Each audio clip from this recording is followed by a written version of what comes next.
Hello and welcome to all of you. मेरे पीछे जो आप फोटो देख रहे हैं ये आपको समझ में आ रहा होगा कि मैं बात किस चीज़ की करने वाली हूँ। यहाँ पर हम लोग जल्लीकट्टू के बारे में डिस्कस करेंगे। ये एक ऐसा खेल है जिसको कई बार मौत का खेल भी कहा जाता है।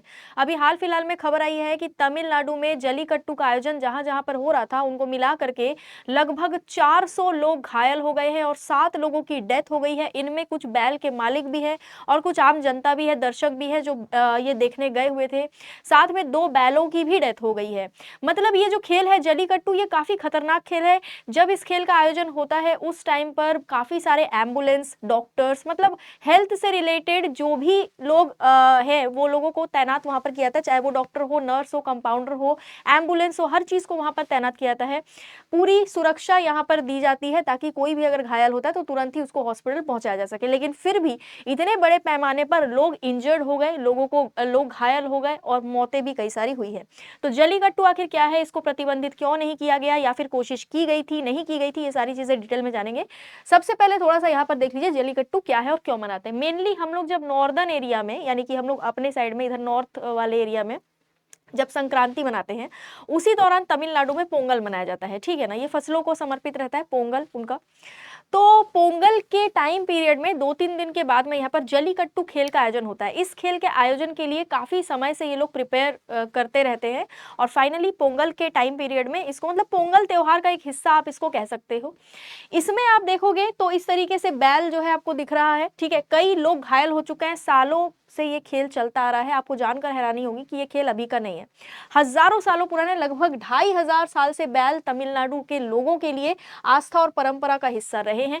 पहले भी इसी तरीके से इस खेल को खेला जाता था और आज भी तरीका यही है, ठीक है? यहाँ के लोग हर साल खेतों में फसलों के पकने के बाद मकर संक्रांति के दिन पोंगल त्योहार मनाते हैं। तमिल में पोंगल का मतलब उफान या फिर उबलना होता है। अब यहाँ पर आ जाते हैं इस खेल से रिलेटेड चीजों को देख लेते हैं।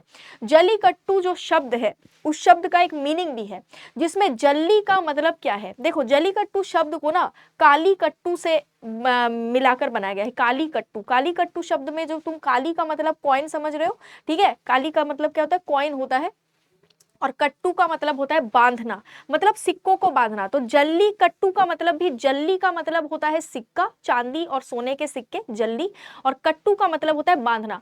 पहले के समय में जब ये खेल खेला जाता था, हजारों सालों पहले से ये खेल खेला ही जा रहा है, उस समय पर बैल की जो सींग होती है उसमें एक पोटली बांध दी जाती थी और उसमें सिक्के रहते थे, ठीक है? बैलों को छोड़ दिया जाता था फील्ड में और फिर लोग जो है वो उन पर झपटते थे और उनको कंट्रोल करने की कोशिश करते थे। इस वाले एरिया को, बैल का जो ये वाला पोर्शन होता है, ये यहाँ पर ये उठा हुआ जो पोर्शन, इसको कई बार कुबड़ भी कहते हैं हम, इसको पकड़ के लोग इस तरीके से बैल को कंट्रोल करने की कोशिश करते हैं। बैल बिल्कुल गुस्से में भाग रहा है, लोग उसको कंट्रोल करें। अब आप ये सोचो बैल अटैक भी तो कर सकता है, तो बिल्कुल अटैक करता है, ठीक है? तो यहाँ पर तमिलनाडु के लोग सांड या बैल को भगवान शिव का वाहन मानते हैं। प्राचीन काल में वो सांड के सींग में सोने या चांदी के सिक्के का एक पोटली बांध देते थे, जिसके बाद पुरुष सबसे पहले, जो इंसान सबसे पहले इस बैल को काबू कर लेता था, उस इंसान को महिला अपना पति चुनती थी। मतलब एक स्वयंवर की तरह पहले आप इसको समझ सकते हो, पहले, अभी ऐसा नहीं होता, ठीक है ना?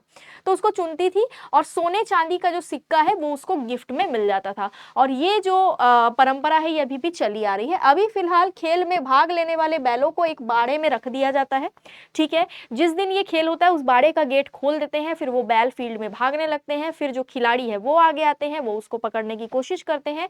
जो खिलाड़ी 15-20 मिनट तक उसको कंट्रोल करके, 15-20 मिनट के अंदर अंदर उसको कंट्रोल करके रख लेगा, अगर कोई खिलाड़ी 15 मिनट के भीतर अपने काबू में इसको कर लेता है, यानी 15-20 मिनट तक बैल को रोक कर रख लेता है, तो वो विजेता हो जाता है, ठीक है? तो वो खिलाड़ी क्या होता है? विजेता हो जाता है, उसको विजेता घोषित कर दिया जाता है। आपको सुनकर अजीब लगेगा कि आज तक इतनी बार इसको प्रतिबंधित करने की कोशिश करी गई है, लेकिन कभी ये हो नहीं पाया। 2014 में सुप्रीम कोर्ट ने इसको बैन कर दिया था, लेकिन उसके बाद फिर से वहाँ की जो तमिलनाडु की राज्य सरकार है, उन्होंने इसको फिर से स्टार्ट कर दिया। उसके बाद 2018 में फिर से सुप्रीम कोर्ट ने यहाँ पर जो याचिका आई थी, एक बार फिर से उस पर सुप्रीम कोर्ट ने सुनवाई करी और बाद में कॉन्स्टिट्यूशनल संविधान की पीठ को जो है ये ये भेज दिया गया है, संवैधानिक पीठ जो हमारी होती है उसको भेज दिया गया है कि भाई आप देखिए अब क्या करना है इसमें आगे, ठीक है। मतलब सुप्रीम कोर्ट ने 2014 में इसको बैन किया था, लेकिन फायदा कुछ नहीं हुआ, क्योंकि यहाँ पर तमिलनाडु की सरकार ने जो है इसको फिर से वो करने का शुरू करने का फैसला कर लिया था कि भाई इसको बैन नहीं करना है, क्योंकि लोगों की जो आस्था है वो इससे जुड़ी हुई है, वो आहत हमें नहीं करनी है, ठीक है। सेंटिमेंट्स को आहत नहीं करना है, लेकिन फिर भी संविधान पीठ के पास अभी ये मामला लंबित है, अभी आगे क्या होगा वो नहीं पता। अब यहाँ पर जलीकट्टू में अगर बैल मर जाता है, देखो इंसान तो मरे हैं, मैंने आपको बताया 2 बैलों की भी डेथ हुई है, ठीक है, 7 इंसान और 2 बैल, अभी आगे पता नहीं और क्या क्या होगा। तो जलीकट्टू में जब बैल मर जाते हैं तो फिर खिलाड़ी क्या करते हैं, तो खिलाड़ी ना बैलों को वहां पर अपने पिता या भाई की तरह मानते हैं। अगर किसी बैल की डेथ हो जाती है यहाँ पर, तो खिलाड़ी अपना सर मुंडवा लेते हैं, ठीक है। तमिलनाडु के लोग बैल को शिव भगवान का वाहन मानते हैं, उसकी पूजा करते हैं, उनके लिए बैल जो है वो बाप और भाई की तरह होते हैं। उनके मरने पर रिश्तेदारों को शोक संदेश भी भेजा जाता है। साथ में जो बैल की बॉडी है, जो डेड बॉडी है, उसको फूलों से सजाया जाता है, इंसान की तरह उसका जनाजा भी निकाला जाता है और किसी पवित्र जगह पर बैल को दफनाया जाता है। घर जब आते हैं तो उसके बाद लोग सर मुंडवाते हैं, गांव के लोगों को मृत्यु भोज भी करवाते हैं, जैसे किसी इंसान के लिए करवाया जाता है। कुछ दिनों के बाद उस बैल का मंदिर भी बनवाया जाता है और हर साल उस मंदिर में उस बैल की पूजा करी जाती है। मतलब बैल को ये भगवान शिव का वाहन मानते हैं और बहुत ज्यादा मानते हैं, पवित्र मानते हैं, ठीक है।